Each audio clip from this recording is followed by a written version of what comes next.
ask our last witness, the Right Reverend Mariann Budde, Bishop of the Episcopal Diocese of Washington. Bishop, the time is yours. Thank you.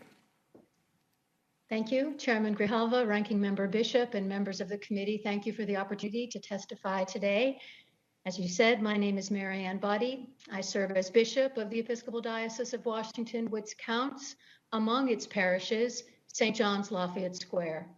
I appear today to express my deep concern about the events of June 1, when our government resorted to acts of violence against peaceful protesters and prevented clergy and lay members of the church from exercising their ministry on the grounds of St. John's.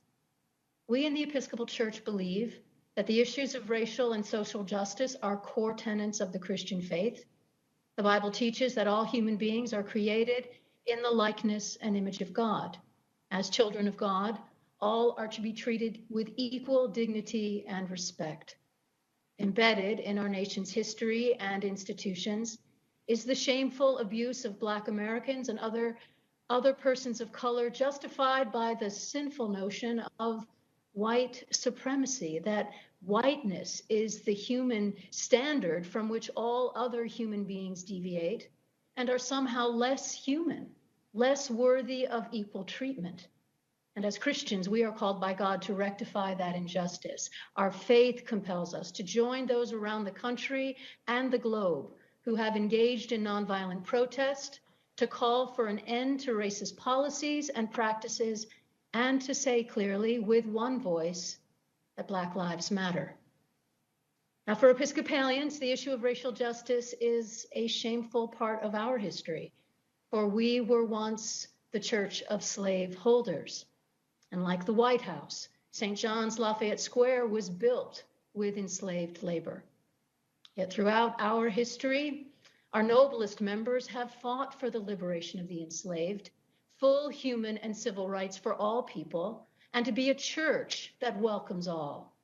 We have and continue to struggle to come to terms with our racist past and legacy, and that of American society as a whole. We strive to be a voice for peace and the fundamental dignity of all human beings, knowing that at our most faithful, we stand on the side of justice. And so we stand today at this critical moment. When nonviolent protesters began to gather at Lafayette Square, as a church, we decided to be present, to add our voice to the call for justice, to stand with and minister to all other peaceful protesters gathered there. This was and is for us an act of faith. Our ministry was suddenly and forcefully interrupted by government officials. First on June 1st, when the government violently cleared protesters and clergy alike from the area surrounding St. John's, and then in coming days, when the government denied us access to the church to conduct a vigil. These actions, and in particular the use of violence against peaceful protesters, were antithetical to the teachings of the Bible and what we stand for as a church.